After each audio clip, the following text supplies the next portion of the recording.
Police are on the hunt right now for the gunman they say allegedly shot a 31-year-old man in the head.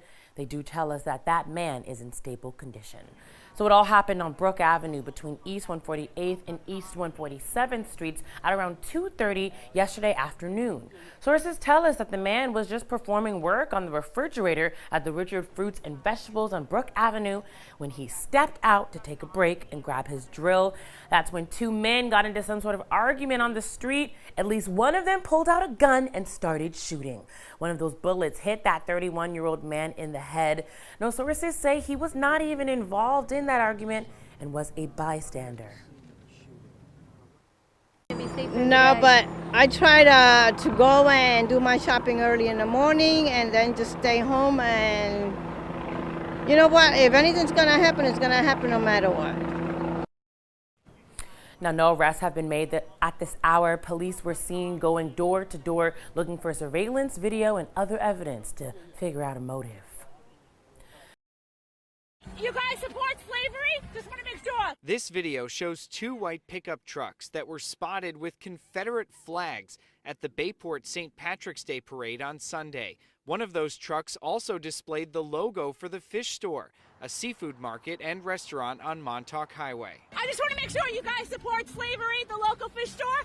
Okay, all right. And I was just horrified. Maria Scorscia is the person you just heard behind the camera. To have that flag of hate, white supremacy. Earlier this week, the fish store posted a statement to Facebook distancing themselves from the incident, writing, "Unfortunately, it was a friend of a friend. This was not the doing of anyone from the fish store or Needleman family. But when we went to this house in Holbrook, which has a sign out front that says the Needlemans, we found these two white pickup trucks. And you can see the license plate from this image at the parade matches the license plate we found today." And when we tried speaking with someone, they closed the door and shut the blinds. It is just a symbol of hate, and it does not belong on Long Island. Now, we tried speaking with someone here at the fish store tonight, but nobody would comment. Meanwhile, earlier this week, the St. Patrick's Day Parade chairperson said the Chamber of Commerce was embarrassed by the display. It should also be noted, however, that Seth Needleman, owner of the fish store, also serves as treasurer of that chamber. In Bayport, Suffolk County, Kevin Vesey, News 12. We continue to follow the breaking news right here, Wharton, Morris County. Both directions, I-80 now closed. There's another sinkhole. The eastbound side was closed. We've had that story for a couple of months. This new sinkhole is nearby in the median, so the westbound lanes are now closed. Let's get you to the scene in Wharton right now. News 12 in Jersey's Amanda Lee. Amanda? Kurt, we've been watching traffic here from North Main Street, and it's been like this all evening. It's been basically standstill since about 5 o'clock, since people got off from work, and police tell us traffic is being diverted to Route 15 North. But unfortunately, commuters are no stranger to this inconvenience. This is now one of several sinkholes that have formed along this stretch of I-80. Is there a possibility that commuters could be injured driving along I-80? As it stands, no. I mean, that's why the road is closed, right? That's out of an abundance of caution. Traffic has been detoured at exit 34 to Route 15 northbound. The New Jersey Department of Transportation says during a drilling operation, a 15 by 15 foot sinkhole opened up in the median. Sinkhole issues have been a problem for months now on this stretch of I-80, with one that formed in December and another in February. It's a major, major inconvenience. But again, I'm so glad that this project has been ongoing with safety as the top priority, and people have remained safe. The Department of Transportation says they are monitoring this, and they have plans for a meeting tomorrow to discuss their next course of action. Reporting live in Wharton, Amanda Lee, News 12, New Jersey. And a high school basketball coach in Milford is accused of shoving a player during practice, swearing at and bad-mouthing him to other teammates. Joe Meade was arrested last month on a breach of peace charge. The superintendent of Milford Public Schools says Meade has been placed on administrative leave while the investigation continues. News 12 Connecticut's Marissa Alter reports. This is video from a Foran High School basketball practice showing JV coach Joe Meade shove one of his players. It happened February 19th. The 15-year-old said the coach screamed and swore at him as he did it. Now Meade is charged with breach of peace.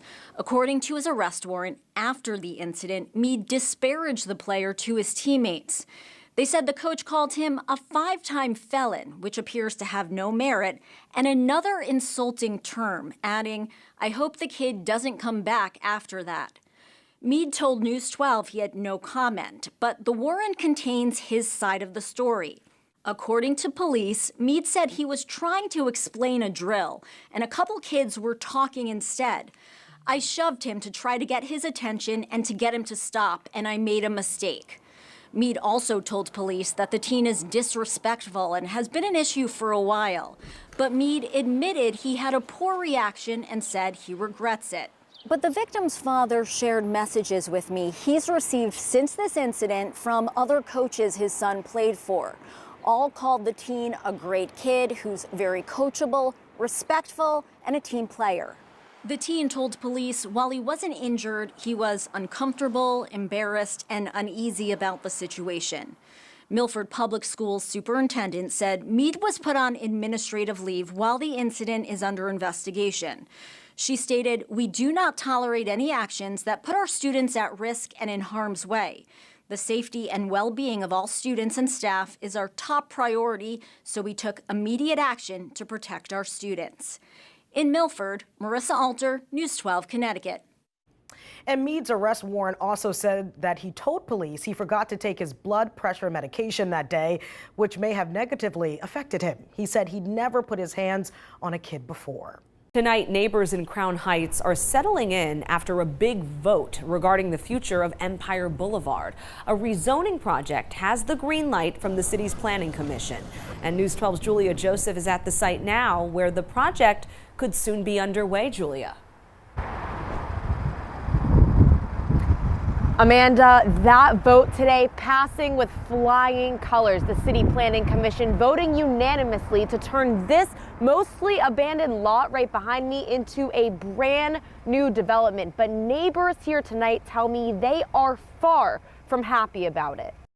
Gentrification is here. This Crown Heights community tonight in fear as they say the ongoing process of gentrification is working. Making the area more expensive than what it really is. They need just low-income housing. That's what they need. But that's not the plan that was approved today. This 13-story building will have 261 apartments with commercial space for food, retailers, and other businesses. Developer Michael Burfield. I think the opportunity to kind of revitalize it and build something that's really going to be a benefit to the community, the residential, the affordable. But the proposal only has 78 affordable and income-controlled units. How do you think this will help with that goal if only 30% of the units are affordable? You know, the city has so many projects that are proposing affordable housing.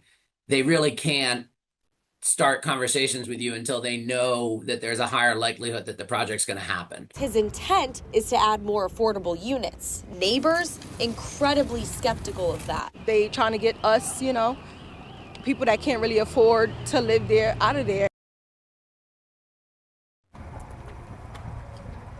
Echoing those neighbors' concerns tonight, Brooklyn Community Board 9, they tell me they strongly oppose this new development, but who does give this developer full support? That's Brooklyn Borough President Antonio Reynoso.